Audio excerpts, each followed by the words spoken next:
আসসালামু আলাইকুম। সবাই কেমন আছেন? আশা করি সবাই ভালো আছেন। আলহামদুলিল্লাহ আমিও ভালো আছি। তবে আজকে হচ্ছে আমি গ্রামের মধ্যে আলু তুলবো আরকি। তো এই আলু দিয়ে আমরা হচ্ছে কি করি আপনাদেরকে দেখানোর চেষ্টা করব। আর যেহেতু গ্রামে কাজ করতেছি, তো গ্রামে কাজ করতে গেলে আপনার অনেক কিছু করা হয় কৃষকদের। তো দেন আমার পাশে আছে আমার নানা। তো দেন আমাদের ক্ষেত থেকে হচ্ছে এই আলুগুলো নিলাম আরকি। আর আলুগুলো নিয়ে হচ্ছে আইসক্রিম খেলাম। আর আইসক্রিমের জন্য আমি টাকা বাড়ি থেকে আনিনি।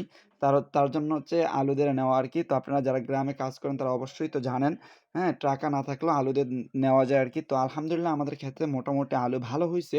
তো দেন আলু আজকে কিভাবে তুলবো, কে তুলবো আপনাদেরকে A to Z দেখাবো। তো চলেন আজকে ভিডিওটা শুরু করা যাক। আজকে সকালটা শুরু করলাম আলহামদুলিল্লাহ ফ্রেশ মোডে। তো গ্রামের সকাল মানে একরকম অন্যরকম প্রশান্তি আরকি।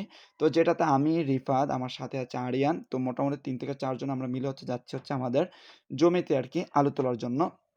তো দেন চারপাশে কুয়াশা, পাখির ডাক আর প্রকৃতির মিষ্টি বাতাস। তো আজ আমি মাঠে গিয়েছিলাম হাতে হাত কৃষিকাজের কিছু অভিজ্ঞতা নেওয়ার জন্য আরকি। তো দেন দেখতেই পাচ্ছেন আমার সামনে আছে আলু ক্ষেত, হ্যাঁ? এই আলু ক্ষেতের মধ্যে মোটামুটি আলু গাছগুলো মরে যাচ্ছে। তো এখন এমন একটা সময় আসছে যে আলুগুলো তুলতেই হবে। তো দেরি না করে হচ্ছে আমরা সাথে লতা তোলা শুরু করলাম আরকি।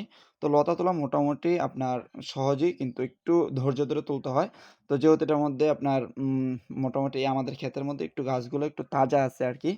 তো দেন এগুলা কাজের মাঝখান দিয়ে হচ্ছে আরিয়ান চলে আসলো। বলল যে, "ভাইয়া চলেন আমরা হচ্ছে আমাদের পাশের জমি থেকে আমরা হচ্ছে টমেটো ছিঁড়বো আরকি।"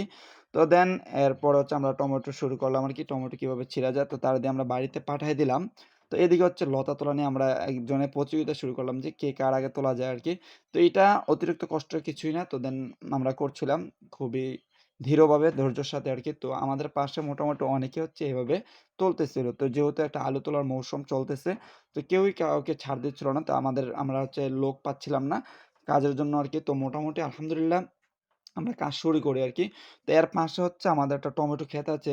তো মাঠের পাশে সুন্দর কাঁচা টমেটো তো আছে, ঝুলে আছে তাই কিছু টমেটো ছিঁড়তে শুরু করলাম আরকি। একদম টাটকা টমেটো যা খেতে মিষ্টি। কাঁচা টমেটোর হ্যাঁ, একটা আলাদা স্বাদ আছে যা বাজারে কেনা টমেটোতে পাওয়া যায় না। এই পুরো কাজ করতে গিয়ে আমি সত্যিই উপলব্ধি করলাম যে প্রতিদিনের খাবারের জন্য কৃষকদের মতো, হ্যাঁ, কত পরিশ্রম করতে হয়। তাই আমাদের উচিত কখনো খাবার নষ্ট না করা আরকি। তো এই পরিশ্রমী মানুষদের সম্মান নষ্ট না করা।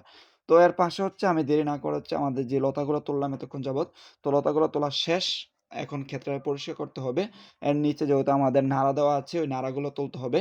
আর আমরা হচ্ছে পাশে যে জমিটা দেখলাম, টমেটো ক্ষেতের ওইটা হচ্ছে আমাদের আ এই জমির পাশে একটা মানে সাইডে আরকি, যেটাতে আমরা হচ্ছে একটা সময় আপনার আমন্ত্রণ তোলার পরে ওই জায়গায় হচ্ছে আমাদের এই নাড়াগুলো হচ্ছে রাখছিলাম আরকি। তো এই জায়গাটা খালি পড়েছিল। তাই আমরা টমেটো এবং মরিচের একটা বীজ রোপণ করি আরকি। তো ওই জায়গাতে মোটামুটি আমাদের বছর খানেকের মতো টমেটো খাওয়া যায় আরকি। তো আলহামদুলিল্লাহ তো মোটামুটি আমরা ওই কাজ শেষ করে এদিকে কাজ করতেছিলাম। তো আমাদের মোটামুটি জমিতে কাজ করা শেষ।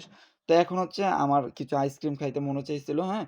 তো যেহেতু অনেক রোদ ক্ষেতের মধ্যে, তো আমার কাছেও টাকা ছিল না। তো দেন দেখতেছেন আমি আলু তুলে কিভাবে হচ্ছে তাদেরকে দিচ্ছি। সে আমাকে আইসক্রিম দিচ্ছিল। তো পাশে হচ্ছে আমার নানা আসলো বলতেছে, "নাতি আমার একটা নিয়ে দাও।" তো আমি আর দেরি না করে আমার হাতেরটা তাকে দিয়ে দিলাম এবং আর ক্ষেতের পাশে যেটা, হ্যাঁ? আমাদের ক্ষেত থেকে আবার কিছু আলু তুললাম, তুইলা এই জায়গায় আলু দিয়ে হচ্ছে আমার এই হাতেরটা নিলাম আরকি। তো আপনারা যারা এভাবে কাজ করছেন ক্ষেতের মধ্যে অবশ্যই জানাবেন। হ্যাঁ? গ্রামের মধ্যে কৃষিকাজ বা কৃষিকাজের ক্ষেত্রে কোনো স্মৃতি থাকলে কমেন্টে অবশ্যই